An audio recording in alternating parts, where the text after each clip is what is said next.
Oke, Assalamualaikum warahmatullahi wabarakatuh. Apa kabar teman-teman semuanya? Semoga sehat terus ya. Terus semua kegiatannya dilancarkan untuk hari ini. Jadi untuk minggu ini kita akan online kuliahnya, dan saya mohon maaf karena kuliahnya online karena saya disarankan untuk jaga kesehatan sama dokter. Jadi mungkin untuk kedepannya kita bakal ada online-nya, ada offline-nya. Nah, sebelum saya maaf, nanti selesai nanti kesehatan saya sudah kembali lagi, nanti akan uh, offline seperti biasa kita bisa tatap muka. Tapi ini untuk akhir-akhir ini nanti uh, kelas kita itu akan ada online dan akan ada offline seperti itu. Jadi ini kita mau bahas, sebentar ya, saya mau. Oke. Jadi kita minggu ini kita mau bahas tentang strategi pemasaran. Kalau pemasaran sendiri kan sudah tahu ya, bagaimana mendistribusikan barang dari dari produsen ke konsumen. Tapi akan di dalam suatu pemasaran, kalau kita bicara dalam industri, itu pasti ada sesuatu atau ada strategi yang biasanya dilakukan oleh ini perusahaan-perusahaan. Jadi strategi sendiri adalah suatu kesatuan rencana yang menyeluruh dan terpadu untuk mencapai tujuannya. Jadi strategi itu bagaimana untuk mencapai tujuan. Step-stepnya seperti itu. Yang kedua, strategi adalah pendekatan secara keseluruhan yang berkaitan dengan pelaksanaan, gagasan, perencanaan, dan eksekusi sebuah aktivitas dalam kurun waktu tertentu. Jadi strategi dengan adanya step-stepnya tadi dan ada waktunya, ada deadline waktunya. Jadi dalam waktu 1 bulan mungkin kita harus sudah bisa mendistribusikan barang kita di 5 kota. Nanti untuk 2 bulan mungkin harus 10 kota seperti itu. Ada strateginya sendiri-sendiri.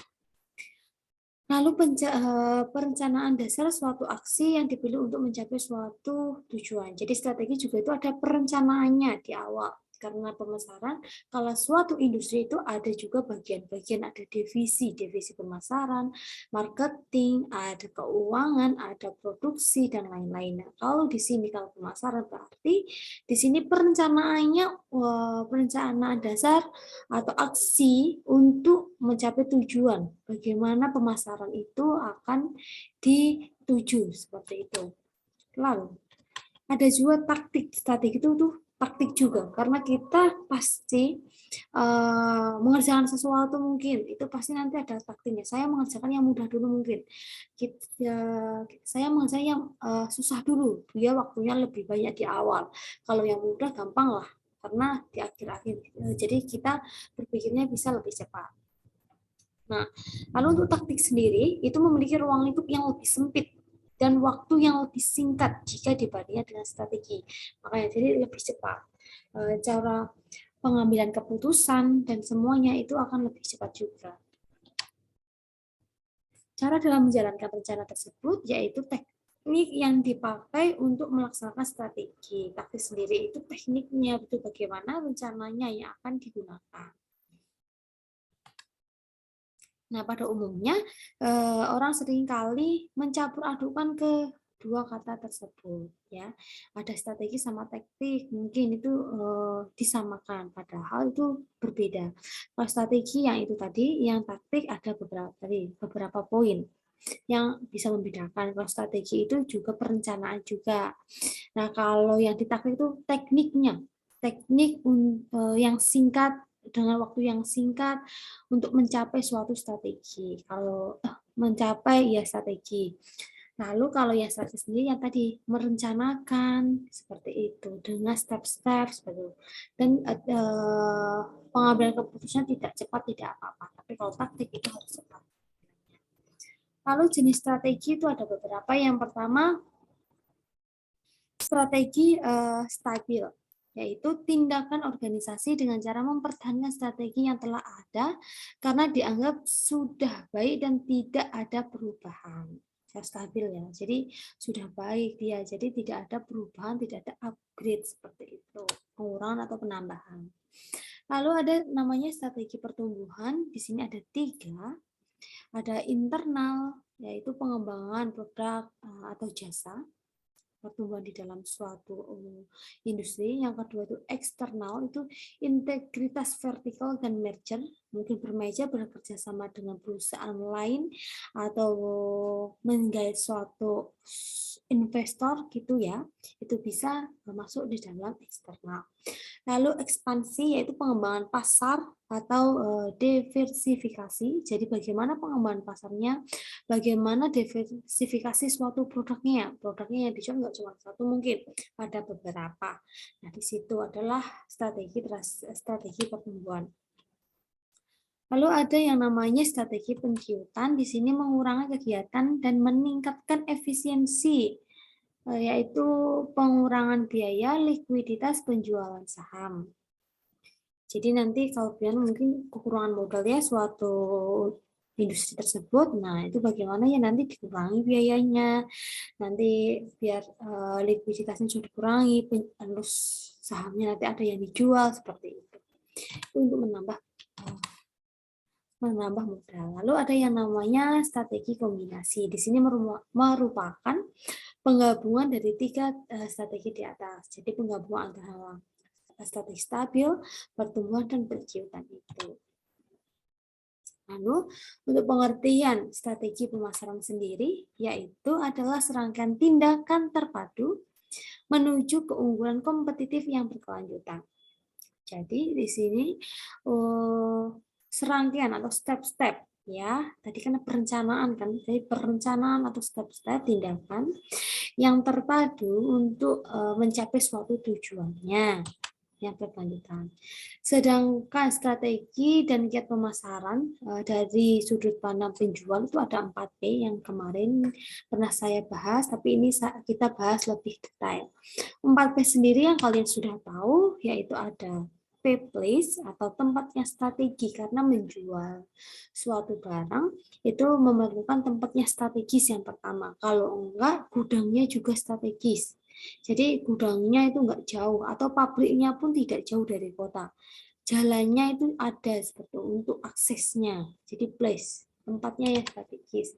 Lalu produk bermutu atau produk. Nah, produknya itu juga harus bermutu, berkualitas. Karena kan dijual. Harga yang kompetitif atau price. Di sini harganya tidak kemahalan dan masyarakat mampu untuk membeli barang tersebut. Lalu promosi yang gencar atau promotion. Nah, dengan adanya promosi, kalau ada produk baru, bahkan produk lama yang diperbaharui, nanti digencarkan untuk promosinya di sana biar penjualannya meningkat. Jadi, pada dasarnya dalam strategi pemasaran itu melampaui 4P tadi, yaitu place, product, price, sama promotion. Itu pada dasarnya. Nah, untuk konsep strategi pemasaran sendiri, tujuan akhir konsep strategi pemasaran adalah kepuasan pelanggan sepenuhnya atau total customer satisfaction. Di sini. Jadi semua bagaimana kepuasan pelanggan terhadap barang kita yang kita jual. Apakah puas? Kalau puas pasti nanti akan beli lagi, atau enggak nanti dia akan mengiklankan mulut ke mulut tadi. Barang itu enak, ini murah seperti itu, dan manfaatnya bagus mungkin. Tuh. Lalu kepuasan pelanggan sepenuhnya. Jadi di sini bukan arti memberikan kepada apa yang menurut kita sebagai penjual ya, keinginan dari mereka. Jadi yang suatu misal kita penjual, yang kita berikan ke konsumen itu apa yang mereka butuhkan. Jadi nanti mereka puas gitu terhadap barang kita. Tetapi apa yang sesungguhnya mereka atau pelanggan inginkan serta kapan dan bagaimana mereka inginkan. Jadi ya, kepuasan itu tuh bukan keinginan saya sebagai penjual. Saya pengen produk ini, ya konsumen harus ngikut, padahal enggak. Dalam strategi pemasaran itu konsumennya butuh apa, atau konsumennya pengen apa. Nah, kita yang menyediakan itu, seperti itu. Lalu ini terusannya tadi, dari sudut pandang pelanggan itu ada 4C, adalah kebutuhan dari keinginan pelanggan. Yang pertama, customer needs and want. Jadi customernya itu membutuhkan dan menginginkan barang tersebut. Jadi yang terjadi. Lalu biaya pelanggan, cost to the customer. Biayanya bagaimana? Apakah sanggup kalau saya sebagai konsumen membeli? Seperti itu. Lalu kenyamanan, convenience. Di sini apakah nyaman ketika membeli? Apakah kalau menggunakan barang tersebut konsumennya nyaman? Seperti itu. Lalu communication, nah komunikasi saya sebagai penjual sama konsumen saya, nanti kan pasti ada pertanyaan nih, harganya berapa, warnanya ada berapa aja, ukurannya, nanti ini digunakan bagaimana, cara pakainya bagaimana. Komunikasi dua arah, saling tanya-tanya, itu tuh diperbolehkan juga. Seperti itu.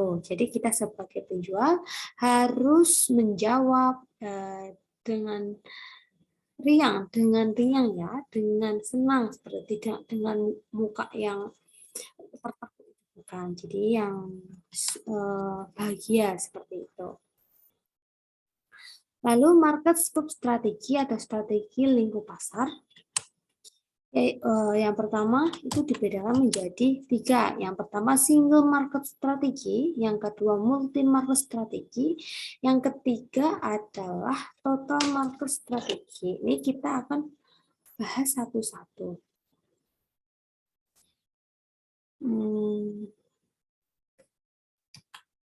Nah, yang pertama adalah strategi single market strategi atau strategi pasar tunggal. Nah, di sini concentration of effort in single segment. Jadi konsentrasinya itu diusahakan atau diupayakan di satu sektor aja, satu segmen aja, satu bidang aja.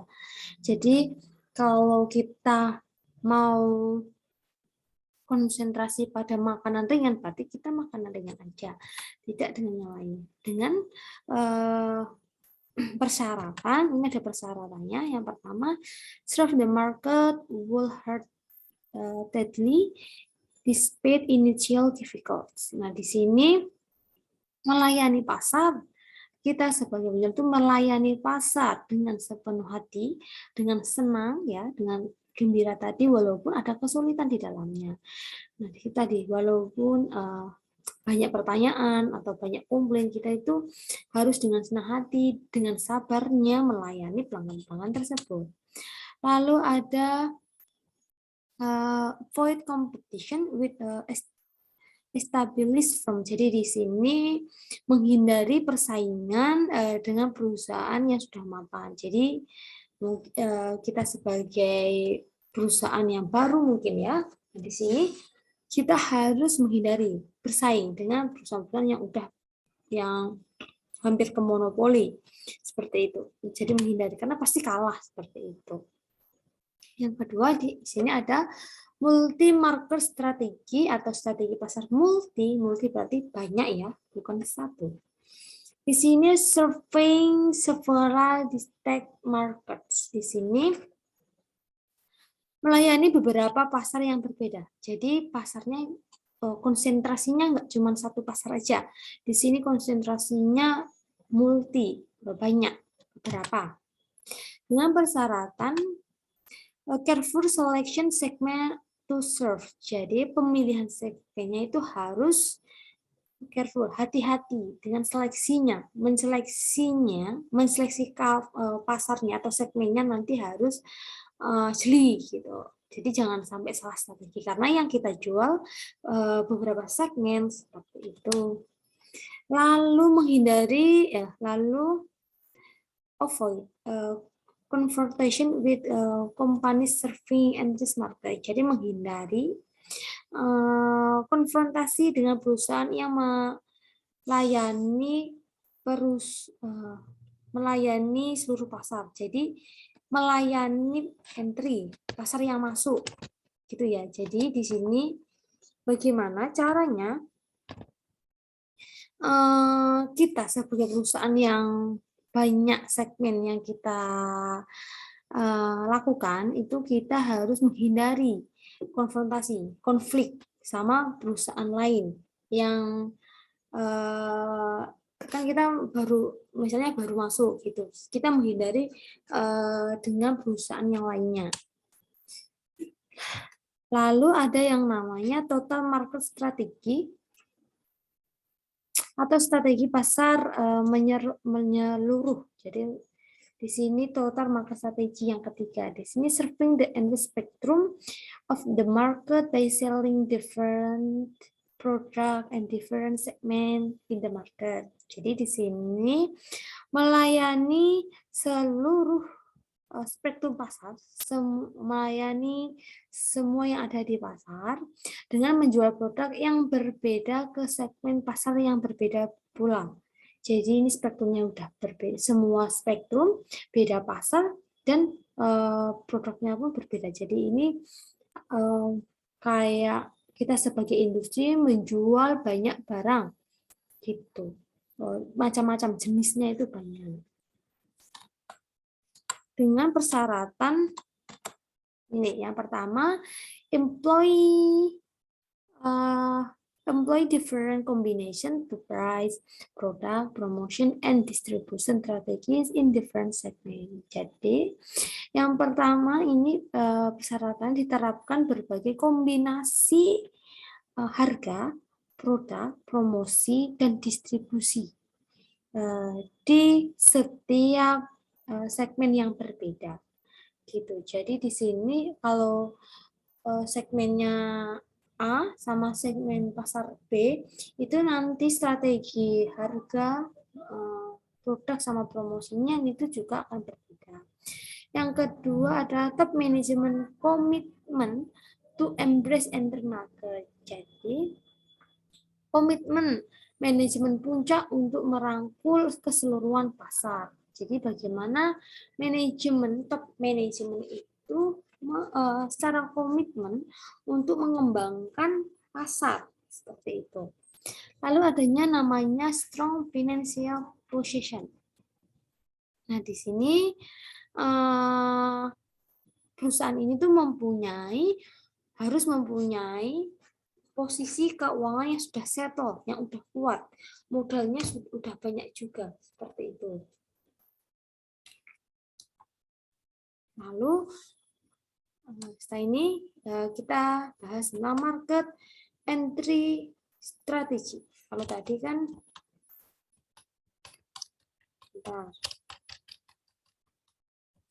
tadi ruang lingkupnya, ya. Jadi tadi ruang lingkup pasar. Kalau ini adalah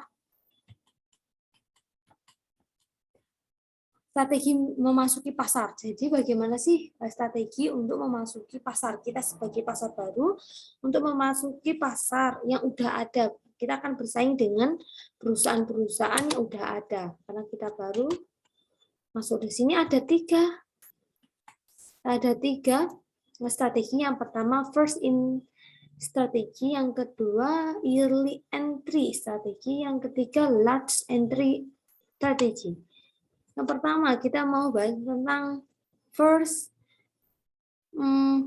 in strategy. Maaf, fokus. Di sini adalah strategi masuk yang pertama. Nah, di sini entering the market before all others. Jadi memasuki pasar sebelum yang lain. Jadi pertama, misal saya ada ide baru, produk baru yang saya mau jual. Nah, sebelum produk saya nanti dikopi sama orang, saya harus masuk dulu di pasar itu gitu. Jadi pesaing saya baru sedikit. Dengan adanya persyaratan. Nah, yang pertama willingness and ability to take risk. Jadi kemampuan atau adanya resiko, ya, kemampuan dan risiko atas pengambilan ini. Ada risikonya, situ kemampuan mengambil risiko, gitu. Ada risikonya yang akan kita tanggung karena kita kan pertama perusahaan pertama yang memasuki segmen tersebut. Jadi pasti ada risikonya, risikonya akan lebih besar dan tanggung jawab pun nanti akan besar. Yang kedua, technological competence, yaitu kompetensi teknologi. Jadi kita harus menggunakan teknologi yang terbarukan. Yang kedua, strive to stay ahead, berusaha untuk tetap di depan. Jadi karena kita yang membuka jalan pertama, jadi kita untuk berusaha untuk yang paling ke depan. Yang selanjutnya yaitu heavy promotion. Nah, di sini promosinya akan lebih berat karena kita perusahaan baru dengan produk baru yang baru muncul di pasaran. Jadi nanti promosinya kita akan lebih besar, akan lebih banyak. Karena bagaimana caranya masyarakat itu mengenal produk kita yang baru. Gitu. Lalu adanya great primary demand. Jadi membuat permintaan primer. Jadi ini karena kita pasar baru, kita harus membuat permintaan primer. Seperti itu. Permintaan-permintaannya ada. Lalu careful evaluasi strength. Jadi evaluasi kekuatan dengan seksama. Jadi kita harus setiap bulan karena kita perusahaan baru harus mengevaluasi kekuatan-kekuatan apa yang kita miliki dan kelemahan-kelemahannya apa. Seperti itu. Yang kedua, strategi yang kedua adalah early entry strategi atau strategi awal masuk. Nah, di sini entering the market in quick unsection after the leader. Jadi memasuki pasar dalam waktu cepat setelah yang pertama. Jadi kita yang kedua misalkan. Di sini ngomongin kita yang kedua. Jadi udah ada produk baru atau sudah ada perusahaan udah masuk, tapi baru sedikit. Nah, kita ikut terjun ke dalamnya. Seperti itu. Dengan persyaratan yang pertama, superior marketing strategi. Jadi kita memiliki strategi pemasaran yang lebih unggul daripada perusahaan-perusahaan yang sudah ada. Karena kita kan di sini sudah bersaing yang ini. Nah, yang tadi kan kita baru membuka pasar. Di sini kita udah ada perusahaan yang udah masuk, kita baru mau masuk gitu. Jadi kita harus mempunyai strategi marketing yang lebih unggul daripada perusahaan-perusahaan yang udah ada. Lalu ample resource. Di sini banyak sumber daya, yang di sumber daya alam ataupun sumber daya manusia ini diperbanyak. Yang ketiga, strong commitment to challenge market leader. Di sini komitmen yang kuat untuk menantang pemimpin pasar. Jadi di sini semua yang ada di dalam perusahaan itu mempunyai komitmen yang kuat untuk mengembangkan ini perusahaan kita ini. Yang ketiga adalah large entry strategy. Di sini ada strategi masuk belakang karena yang masuk yang perusahaan itu udah ada semuanya. Perusahaan sebelumnya itu udah banyak gitu ya, nggak cuma 1-2. Nah, kita itu yang hampir belakangan yang masuk perusahaan segmen tersebut gitu. Di sini entering the market towards tail of the growth phase of or during maturity phase. Di sini maksudnya memasuki pasar menjelang akhir fase pertumbuhan dan selama fase jatuh tempo ya. Jadi di sini itu kita masuk pasar tersebut tapi udah terakhir. Jadi itu tadi yang lain sudah tumbuh kita baru masuk. There is two modes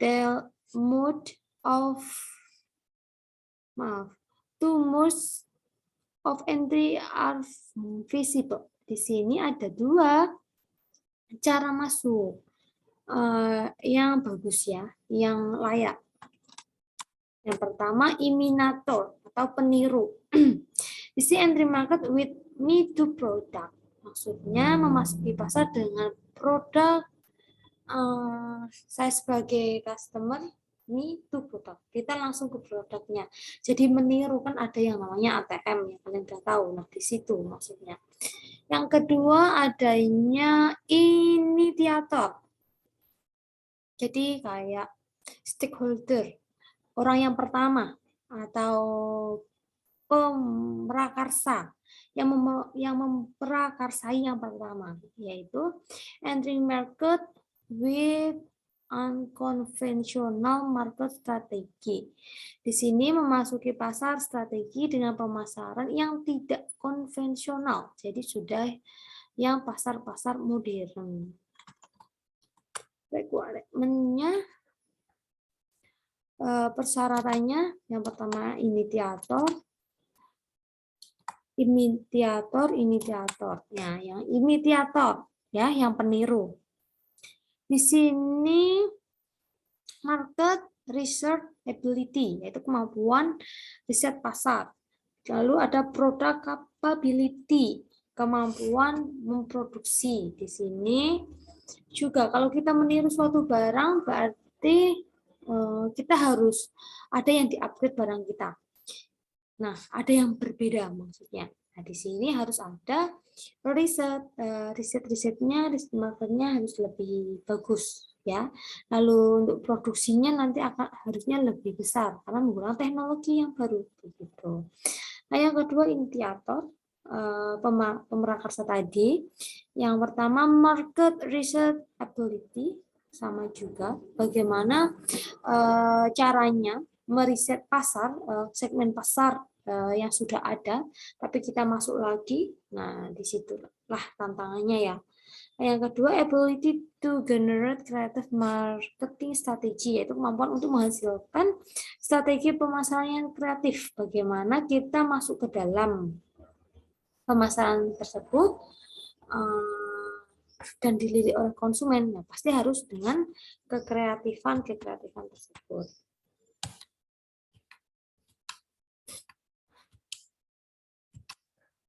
Nah, lalu ini ada perkembangan konsep strategi pemasaran. Nah, ini ada beberapa ya, beberapa perkembangan konsep pemasaran. Yang awalnya marketing mix 4P, yang awalnya itu pada dasarnya kalau untuk memasarkan suatu produk yang 4P tadi, price, product, promotion, sama place, itu pada dasarnya. Tapi untuk berkembangnya zaman, berkembangnya kemajuan teknologi seperti itu dan informasi, nah akan berkembang lagi dengan 4P, 6P, yaitu mega marketing. Itu menurut Kotler ada 6P, yaitu 4P yang tadi ditambah dengan power and public relation. Karena harus ada kekuatan dan PR-nya, bagaimana harus berkesinambungan dengan mungkin dengan budayanya, dengan masyarakatnya, adat istiadatnya seperti itu. Lalu berkembang lagi menjadi 9P menurut Booms, Pinter, dan George W.R. Di sini 6P tadi ditambah physical, evidence, dan proses. Nah, lalu adalah sieving. Ada sieving dari P to C. P-nya itu kita sebagai penjual, C-nya itu adalah konsumen. Jadi perpindahannya, sievingnya, shift-nya. Kita bahas satu-satu. Untuk strategi marketing mix 4P, yaitu yang strategi pasar yang dasar, yaitu produk, biasanya dilihat dari kualitas, penampilan, tambahan gaya, merek, pengepakan, ukuran, pelayanan, dan garansi. Yang kedua itu ada price, yaitu daftar harga, potongan, lalu ada pengecualian, lalu ada periode, pembayaran, aturan, dan kredit. Lalu ada promotion, di sini ada iklan, penjualan barang, dan publisitas. Yang keempat ada place, alur distribusi, peliputan, lokasi tingkat kesediaan, lalu ada transportasi dan lain-lain.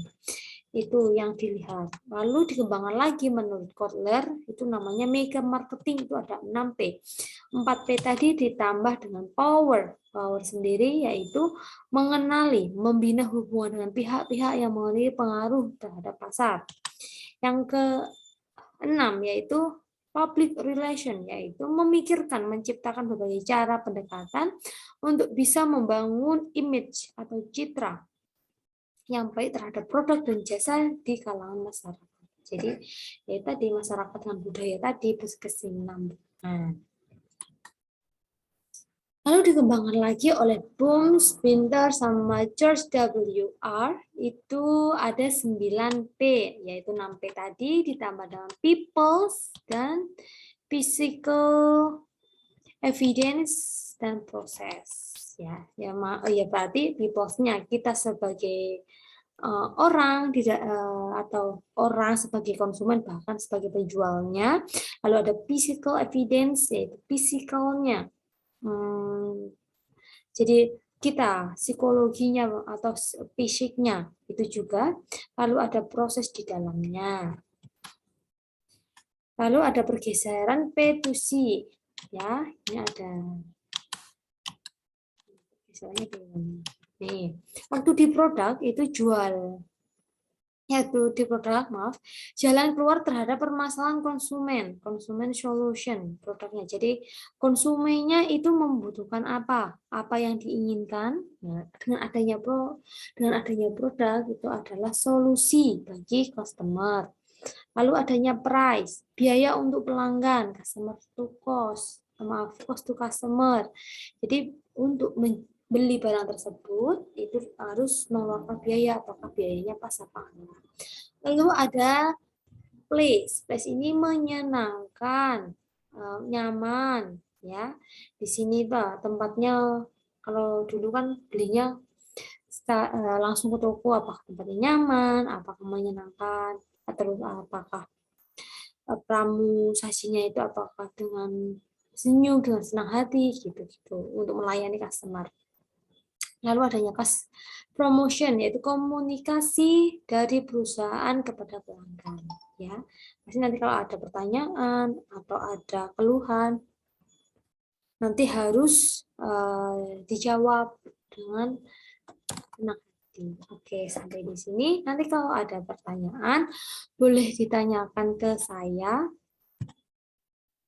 ya melalui WA. Jadi sebelumnya saya mohon maaf sekali ya. Oke, kalau begitu saya tutup aja. Wassalamualaikum warahmatullahi wabarakatuh.